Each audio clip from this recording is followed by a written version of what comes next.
We're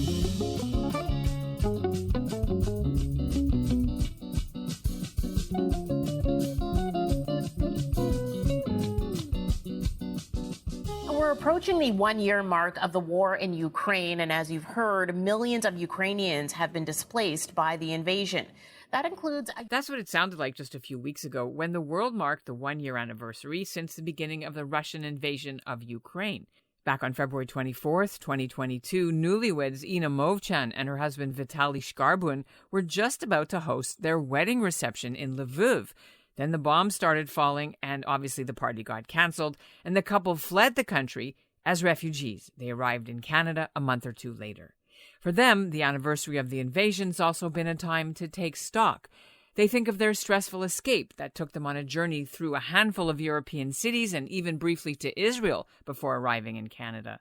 They also think of Vitalli's decision to leave in order to protect his pregnant young wife, while his father and brother were in the Ukrainian army fighting the Russians. But the young couple is eager now to express their gratitude to all the people and all the local Jewish organizations that have helped them land on their feet. JVS got them jobs, JIAS helped with housing, and there's been lots of support for their first child, Yeva, the baby daughter who was born here and is now 6 months old. Now we think that it was really amazing, and people helped us, God helped us, and thanks God everything going good for us. I'm Ellen Besner, and this is what Jewish Canada sounds like for Wednesday, March 22nd, 2023. Welcome to the CJN Daily, a podcast of the Canadian Jewish News, sponsored by Metropia.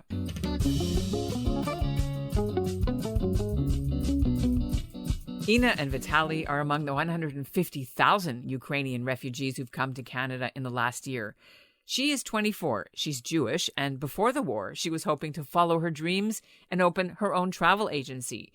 Her husband, Vitalli, is 30. He wasn't raised Jewish, although he's sure there are Jewish roots somewhere in his ancestry because he originally comes from the tiny town of Medjugorje, which is where the founder of Hasidic Judaism, the Baal Shem Tov, is buried. Ina got a job right away with the Toronto Prosserman Jewish Community Centre, although she's on maternity leave right now. And Vitalli started to work installing garage doors for Dodds, a well-known Toronto company. And while they keep an eye on developments back home, they do what they can here to fundraise to send supplies to the front lines. Coming up, we'll check in with the couple on how they're navigating the challenges of making a new life in Canada, right after this message. During World War II, the Nazis began a little-known program of extermination for their own children. In Peter Klanock's new mystery thriller, The Unwanted, 14-year-old Hannah Ziegler is being driven by her grandfather and her psychiatrist to a euthanasia center. 16-year-old Silke Hartenstein graces the cover of Nazi propaganda magazines. Avi Kreisler is a Munich police detective rounded up for Dachau. And a patrician father hopes his son David McAuliffe will be elected the first Catholic president of the United States. In The Unwanted, in the aftermath of war, revenge brings these four people together in ways unimaginable. The Unwanted. Do not skip to the last page. Find it at Amazon and Barnes & Noble. And joining me now are Ina Movchan and Vitalli Shkarbun, and you might be able to hear their infant daughter in the background. Welcome to the CJN Daily. It's nice to meet you. Hi, nice to meet you too. Thank you for inviting us. But we are grateful to tell our story. You have been in Canada how long and how many months now? And where do you live?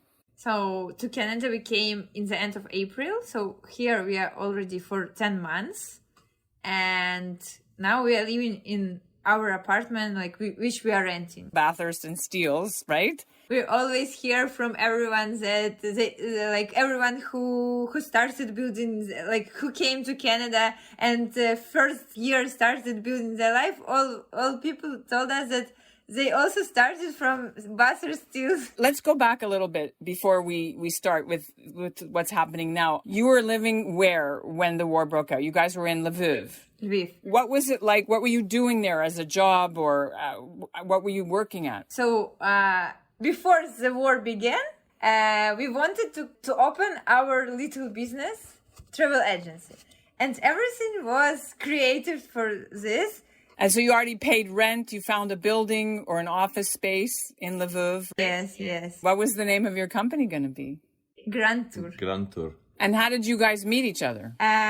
Before the quarantine started, in 2020, I was travel agent, and our tourists decided not to go to Budapest. It was like travel for 2 days, and we had few free tickets. So She decided to call her Friend? and ask maybe somebody want to go. And my friend called me and told that her friends has a free ticket like for travel. I said, "Oh, really? And you want that I go with you?" But unfortunately, at that moment, I was really busy, and I just forgot for that situation. But after a few weeks, I asked my friend, "How was your trip?" Yeah, and he told me that girl don't want to go with us. I asked why? She don't want to go without me? Okay, let's give me her number. I want to speak with her. And we meet and it was the best maybe decision. That's a bit creepy maybe, but also funny and romantic at the same time. And so then you got married. Tell me about your wedding coming up around the same time as the war started. For official wedding, it was just me, my father, her mother, and my mother's husband. Yeah, like this. And we just official signs that we start make a family, and I agree, she agree, and everything. And we start to prepare everything for 27 February. We think to make a great wedding, order singers, music, restaurant for more than 100 people from Europe. And in the morning of that day, Vitalli's friends said to him that the airline from Israel, they canceled their flight because they think that the war will begin, and they were so sorry that they can't come. Yeah, and but we didn't think that we understand that it's really dangerous maybe coming, but we didn't want to believe in it. But unfortunately, of course, in I remember that night, 24 February 2022, I cannot sleep. I feel that really something dangerous coming, and I told my wife, I have to call to my father, to my brother. They are military in Ukraine, and I have to discuss with them what to do, because something really dangerous coming, and maybe we will need to go abroad. I told my wife, okay, you can go to sleep, but I have to go to petrol station and put full up petrol, gas, in my car.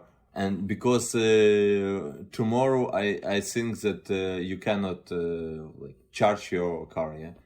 And it's really happened like this. And I wanted to believe that the war really will, because I think that it's my second war, because I already had this war when I was from Ukrainian Donetsk, and I was just 15 years, and Russia came there and started killed our civilians, rape our children and civilians.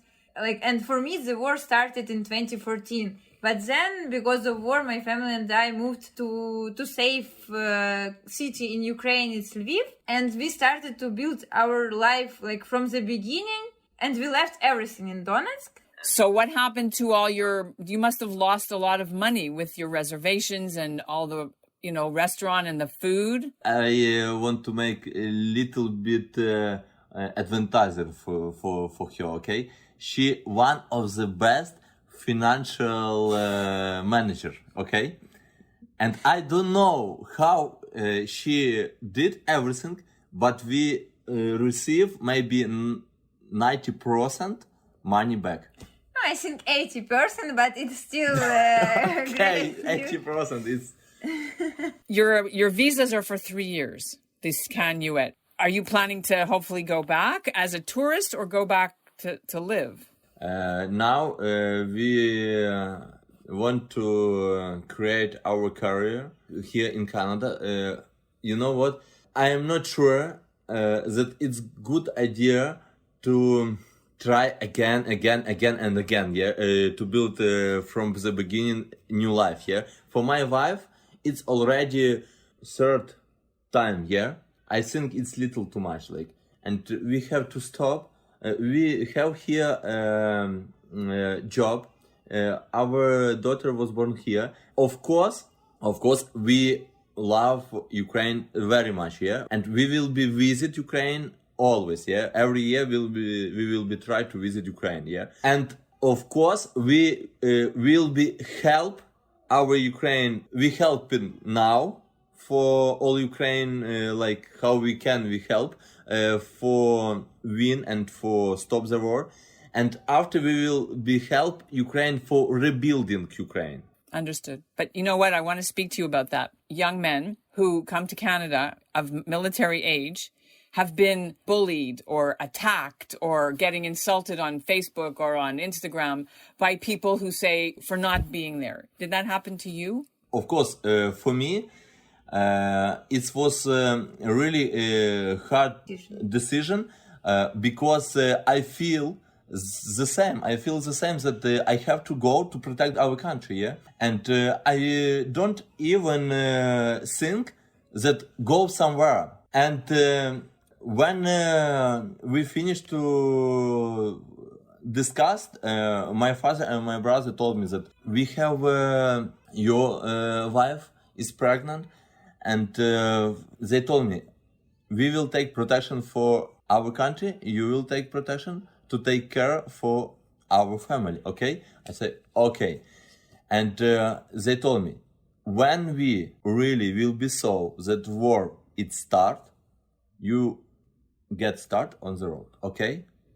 I told, okay. And when really we hear the first explosion and the first sirens, I told my wife, we don't have any choice, okay, let's go. And we start to go, and we go from Moldova. There was a big traffic, and when we came there, they maybe have to stop me, but they don't stop me, like. And it's everything happened, I think, because it's God. That official first day, it was official like to move from Ukraine. And just in the end of the day of 24th of February, they gave official like paper that men from 18 to 60 can't move from Ukraine. So it was early. Okay, so you went to Moldova. When you got to Moldova, then what happened? Where did you go next? We next go to Romania. After Romania, we go to Hungary. After Hungary, we go to Poland. After Poland, we go to Slovakia. After Slovakia, we go to Hungary again. And after Hungary, we go to Israel. Why did you decide Israel wasn't going to be where you wanted to be? It's not finished. Like, maybe we will back to Israel. We will see. But at that time, we just, my wife saw that Canada prepare a great program. It's a great program, yeah, and we decided to try. Why not? Like, and also because I'm Jewish by mom and Vitalli is not. Israel, they approve family to the whole family just after 1 year from the anniversary, like from the wedding. And we had just few months from the wedding. So they told us that they can approve just me, and Vitalli will be on A5 visa. And he can't left Israel for 5 years. So we decided that it's not what we wanted. And we don't know Ivrit, like Hebrew, unfortunately. And we received our Canadian visa just in 5 days. So we received to try ourselves in Canada. And when we when we decided to go to Canada, we wasn't sure like how it will be here, and we already moved from the whole Europe, Israel, and we didn't know like we will come back to Israel, we will go to Canada, and we hope that the war will stop in few days. Like we had many thoughts, but unfortunately it's already 1 year past, and the war is still going on. What's the hardest thing been for you guys as you're marking your wedding anniversary? Being in Canada so far? Of course, from the beginning, because when we just came to Canada, we don't even know like how to feed our family. I don't know how to feed our family, yeah, and we don't know where to live, what to do, yeah. But thanks GVS, Toronto, and another organization, another people, they solved this problem. First, it was GVS Toronto. We found them, and I reached them, and it was our best decision because after the quarantine, we had our like interview with GVS first, and then they found a job for me in a few days. I was already 5 months pregnant, and I thought that I was scared really that it was like it will be hard for me to find a job. But they helped me, and in few days they found a job for me in Prosman JRCC, who hired me, and I got the best team, and they gave me also a huge support, and also GVS Toronto helped Vitalli to find his job. And I also want to say that the challenge was also to find the apartment, and we found JVS Toronto, who helped us with housing for first months. And we are also so grateful to them. And in this month, we found our apartment, and also Canadian building companies, they helped Ukrainians at that time, and they gave 3 free months, first 3 free months for living. And the second challenge was that there is not any furniture. So we didn't know also what to do. And then we found JRCC, Jewish Russian Community Center, and they helped us with all the furniture for first time. And all like other Canadians also just helped us in some like in our first steps in Canada. So we are so grateful to all these organizations. I didn't ask, but on February the 23rd or 24th, did you do anything special for the 1 year anniversary? Did you go protest or send a drone, something? What did you do, if anything? Unfortunately, I was at work, and at that day I have a lot of work, and I finished just my work in 9 p.m.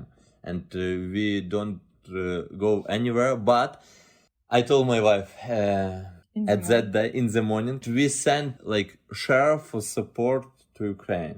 Yeah, we wanted so much to go on that. Like we saw that in every country, and in Toronto also, they have like protests for Ukraine. Yeah, and we wanted to go there, but unfortunately, because Vitalli came home late, we can't like go there, and we have baby. But he told me that it's okay. We did our mission also in the morning, and other people did their mission this evening. I told everyone it's who of course fighting for Ukraine, for freedom, for peace, have to do his role in this part of all team, and everyone when just make something little bit, it's gonna be a big result. Yeah, in my opinion, this situation now is so dangerous, not just for Ukraine. This situation is dangerous for all the world. And it's good that now we receive all from all the world understanding and support what is happened. Because in 2014 we was alone. And now we have a big support, yeah? Yes, let's hope. And we are so grateful to all the world, to all Canadians who helped Ukrainian for like in all this way, in all this year. we're really so great, and because of all your help and like other of all from the help from all the country, from all the world, now Ukraine is stays, and like really help. We're really so grateful to all your help and to everyone's help. Thank you so much. Thank you very much. By the way, Ina's mother and grandfather have now also arrived in Toronto as refugees, and Vitalli has launched a GoFundMe campaign to help buy a prosthesis for one of his friends back home who lost a leg in the fighting. The link for that is in our show notes. And that's what Jewish Canada sounds like for this episode of the CJN Daily, sponsored by Metropia. Integrity, community, quality, and customer care. Today's listener shout-out goes to Irving Himmel of Toronto. And just another reminder that we're preparing special coverage for Israel's 75th birthday, and we'd love to publish your memories. So please send me a photo and a short note about Israel meant to you. Was it dancing on the streets in 1948 or making Aliyah? Whatever your story, our deadline is April 3rd.